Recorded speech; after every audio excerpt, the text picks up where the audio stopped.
let me tell you about Final Fantasy Tactics Advance. After years away from the company that brought them to the West, Square, now dubbed Square Enix, and Nintendo finally came back together again with a publishing deal, which brought a lot of excitement for a certain unique entry in the beloved RPG franchise. However, before their big return to another Nintendo console, Square's Division 4, made up of some of the developers from the Quest Corporation, who developed the first Final Fantasy Tactics game and helmed the Tactics Ogre franchise, was tasked to bring a game to Nintendo's juggernaut handheld console. While initially believed to be a port of the PlayStation Classic, what we received was an offshoot with some assets seen in the original, like the town of Ivalice, the look of the characters who were tweaked a little bit, and the job system from it. With a story expanded upon in various broadcasts in Japan between January and March of 2003, and glowing reception upon this game's release, this game's legacy sadly has kind of floundered out. And that's why I'm here today, to sit and talk about my personal favorite entry in the Final Fantasy franchise, the well-nuanced, charming, and fun tactical adventure that is Final Fantasy Tactics Advance. So some of you may be confused as to why this video popped back up in your subfeeds when I made it about a month ago, and as that video has kind of stayed out, I've had some issues with my execution of that video. I threw a poll up on both my YouTube homepage and my Twitter and asked if it would be a good idea to remake this because I wasn't unhappy with it, and mostly I got a resounding yes, I should. And I think it's because some of you may have realized that I may not have been on my A game in that video. And that's why it's coming out on a weekend. It's not coming out on a weekday. This is just kind of a bonus video I'm making this month to kind of amend a video I made last month. But Final Fantasy Tactics Advance was not my first tactical game, but it stands out as one of my favorites for a few reasons, from a design perspective and from a story perspective, that really reflected me personally. Like I said in my initial video, I connected with the plot on a personal level because it had some meta text. You know, it was a game where it was aware of the Final Fantasy universe, and the whole "you are a new kid in town who kind of gets picked on" was something that resonated with me because I moved around a lot as a kid, and it was nice to play a game about a kid who moved around a lot and kids kind of picked on him as a new kid. I also really like the other characters that you meet. I like Ritz, I like her attitude, and I like how her attitude translates to her character in the Final Fantasy world. I also love that the other kid, Newt, is a huge part of the plot in a big way. I love how his dad is introduced into the game. And I think a lot of the non-human side characters you interact with, like Babas and Easel, do a lot to flesh out the story on both sides, along with Ritz's companion in Mont Blanc, the Moogle that kind of takes you under his wing when you first get to Ivalice.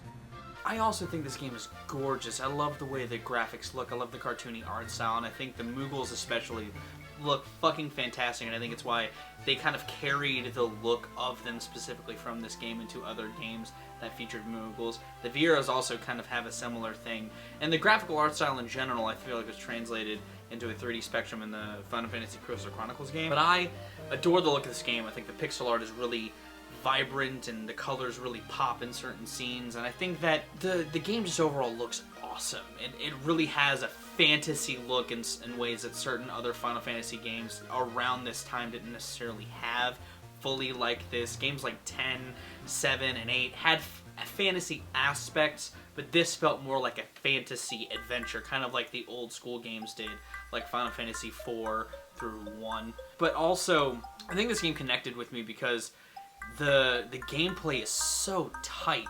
You know, like I said, I'd played tactical games in the past. I like RTS games and stuff, but the tactical combat in this just feels so tight. Each class feels so unique, and I love the level of depth that went into the class system in this game. I feel like every class does feel different, and the upgrades to certain classes are justified. You know, going from a thief to a ninja feels like a big step up. Going from a juggler to a gunner feels like a huge step up. You know, having the huge range. Going from an archer to a hunter, giving you bigger prey to hunt for, felt like a step up. Every goal that you reach felt earned, and I love that about it. I also love the potential for variety in your runs. You could have a mage-only run, you could have a hunter's guild, you could have a myriad of different things to suit the story that you want to have, along with with Ivalis' customization. You can have the world look any certain way you want to, and it's never going to look the same if you don't want it to. You know, I think that this game gave the player a lot of customization to help them tell the story that they want to tell, and that's why I think the character that is a main character is supposed to be relatable. They're supposed to be you as the player, you know. And I also love the kind of quick pickup and put down nature of this game thanks to the quick save system. You know, the game, if you get caught mid-battle with your pants down and you got to go do something real quick, you can quickly save it and come back to it whenever you want to. It was built really well for portability, but it had a lot of meat on its bones that I feel like, well, the Game Boy Advance was slew with a plethora of really well-created RPGs.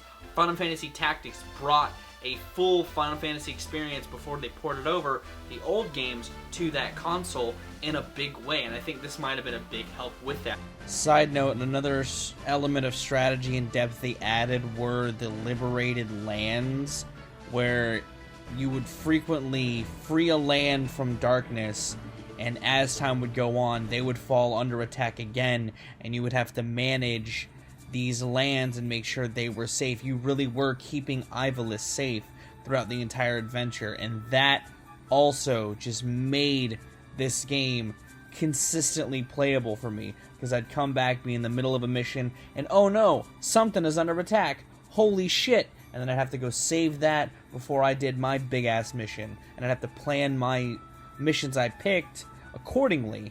It's so cool. I love that aspect of this game. But another thing I also really like about this game are the judges. I think that having a law system in this game allows certain encounters to feel frustrating. You have to strategize around certain laws of the day. Say you get caught in a wild encounter on a day where a certain law is in effect. You may have to have backup people in your party to counteract some of the laws that are in place. I had tons of encounters on my various runs in this game where that was a case, and that's why it's important to have a full-fledged party of people and a diverse set of people that you can send on side quests, cover as much ground as possible so that you can really get everything done. This game has a lot of thought put into it in that sort of way, and I love that the law system, the class system, all that sort of stuff really has this kind of checks and balance put in place. It's really cool. I love this game a lot. I think that it is rich with ideas and content on a portable system. It is so very good.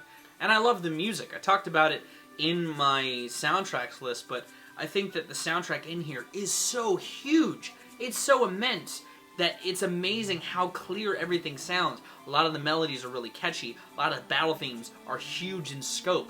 The soundtrack on this is very big, like your typical Final Fantasy fare would be, but it somehow works on this portable system. There's just, this game, at least when I first played it when I was a kid, felt like an anomaly. The level of customization you had across the board for classes, party members, and missions you could tackle at any time just gave this game a lot of inherent replayability to me personally. I've always wanted to do certain runs of this game to kind of make it a more challenging experience to myself, and I might someday, but I like that the game gives you that window of opportunity to do so. I love Mont Blanc. I think he's a great kind of tutorial character to get you into the game. He's cute, he's fuzzy, and he's a black mage, a character that is a good counterpoint to your character who starts off as a soldier. You know, you can make both of them whatever you want, but I like that they give you kind of the basic foundations of combat to start the game off with so that you learn, you know, the ropes as you go along. I also like that the characters that you encounter, some of them are of certain classes, but anybody that you meet could be of any class. I love that a lot about it.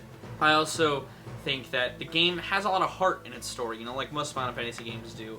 While the story necessarily as it progresses doesn't necessarily get as big or as deep emotionally as, say, 7 or 10. I could even see the argument that outside of Mute's contributions to the story involving his dad and why everyone's in the world to begin with, it has a lot of the same tropes seen in the earlier Final Fantasy games, which I could see people treating as a joke.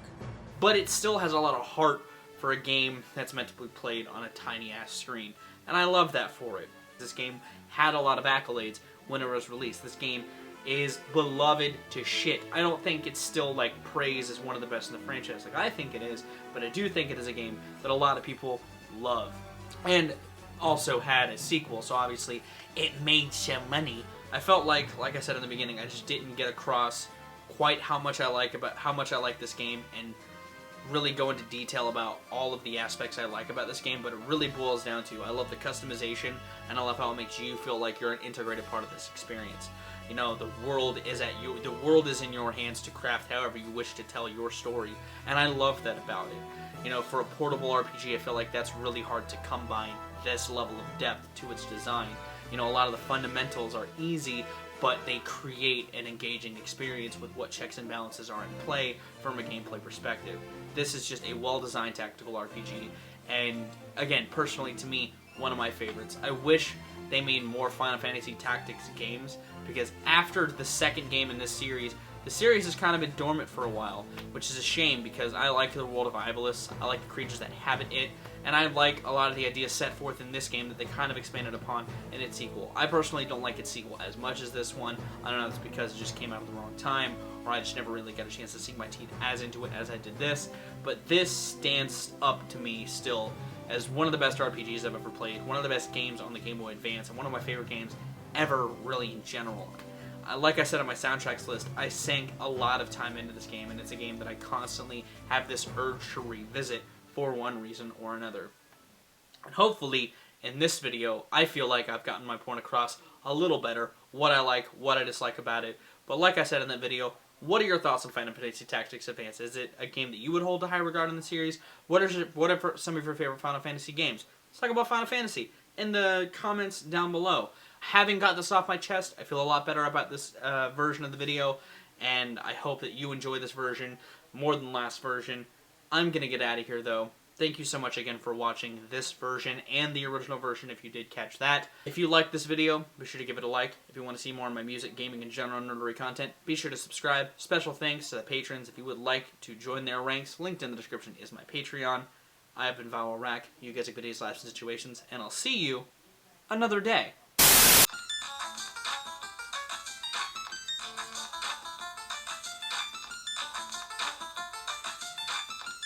You